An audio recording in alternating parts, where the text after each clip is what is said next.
Good morning, my friends. Welcome to the 10-Minute Book Talk, where three best-selling authors talk all things bookish with you for 10 short and sweet minutes every week. I am here this week with my co-hostesses, the amazing, the wonderful, coming to us from Montana, Katherine Reay. You note she's in Montana because there is, in fact, a bison behind her. Yeah, and the adorable curly-headed Rachel Linden, who is just like coming to you from the other side of town from me. And I am your hostess, Marie Bostwick. And today, we are here with, oh gosh, and you know what? If I'm getting your last name wrong, is it Kristen Loesch? It's Kristen Loesch. I was so close. You were. So close. Kristen Loesch, who's written this amazing novel that I absolutely adored. Sat in the bathtub reading so long that I got pruny because I didn't want to put it down. The Last Russian Doll. It is fabulous. Kristen, thank you so much for joining us today on the 10-Minute Book Talk. Tell us a little bit about your novel. Thank you so much for having me, Marie, and it's so nice to be here. So this is my debut novel, and it is historical fiction that takes place over the lifespan of the Soviet Union. It is a family saga.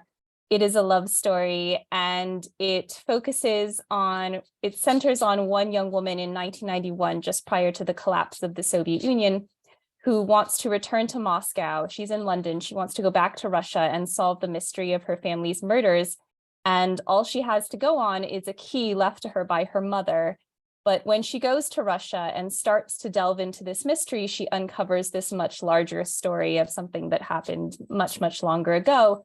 And we get a second narrative involving a second female main character named Tanya and her experiences starting in pre-revolutionary Russia in the early 20th century.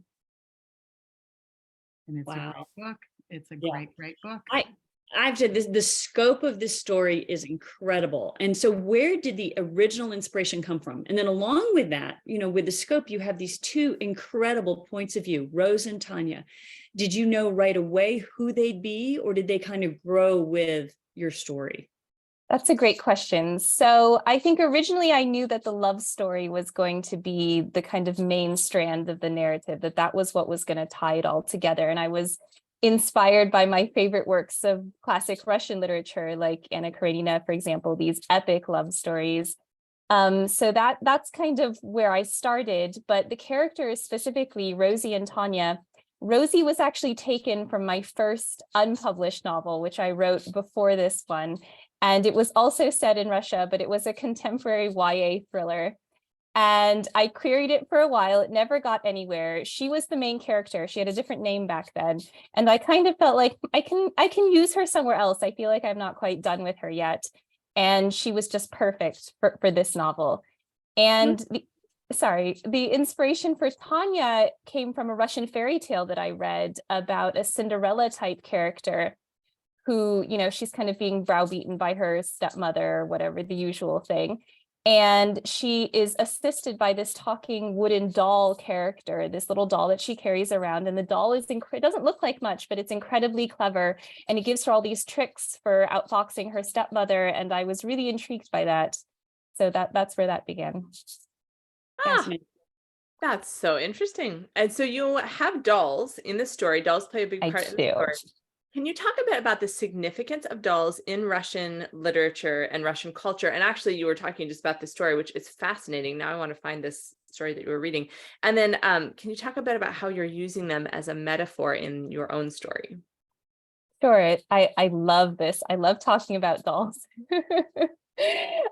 So I want to clarify that the dolls in the story are porcelain dolls. So they're not Russian nesting dolls, the matryoshkas, that we really associate with Russia. The ones that, there's the bigger one, the small, and they get smaller and smaller. I loved the symbolism of those. And obviously they are a very powerful symbol of Russia nowadays. Kind of everyone knows what they are, but in a way they're almost too common. I felt they were almost cliche, and I didn't want to use them despite the potentially powerful symbolism, especially for a story that includes 3 generations of women. You can really see how nesting dolls would be appropriate. But at the same time, I discovered the tradition of porcelain doll making in Russia, which has been completely overlooked because of the kind of quasi obsession that we have with nesting dolls, but actually they have this tradition of porcelain doll making.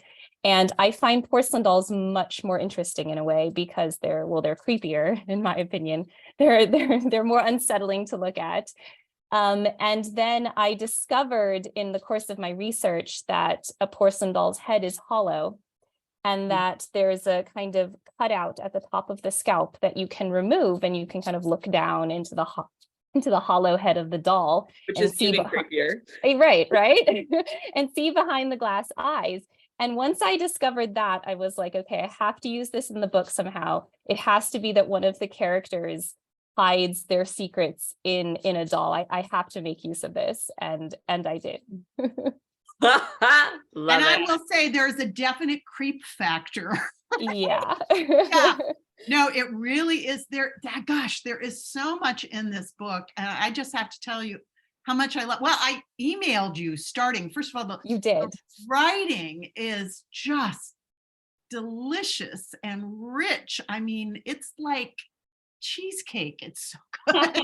It's just Thank you, wonderful. Marie. Oh no, my it's goodness. just wonderful. I just couldn't, and I mean, you stop and you go back and read passages, but sometimes really great writing, maybe there's not so good a story. You just hit it out of the park on everything, and you've got love and suspense and meaning. It's just a great book. But okay, so enough with me gushing. This is your debut novel. So I think people will be curious, like, what's that experience been like? Was there anything surprising about being published versus trying to be published? Talk about that a little bit. Wow. Yeah. So it's been a roller coaster ride. I think one big surprise was actually how long it takes. So I didn't realize, you get the offer from a publisher, you sign the contract, and then there's actually this long period of time where almost nothing happens. And you're kind of in limbo. You're almost a published author. You're having almost a quasi identity crisis. So that definitely took me by surprise, and there were emotional highs and lows along the way. But I would say overall, one thing that has really popped out to me is the generosity of the writing community and of other authors. So we were just talking about Susan Meissner, whose book launch I went to for her latest book, Only the Beautiful, just 2 nights ago. I had never spoken to her before. I had no idea that she also lived in Washington State. But my publisher sent her the book, and she read it and blurbed it. And then she came out for my book launch here in Redmond.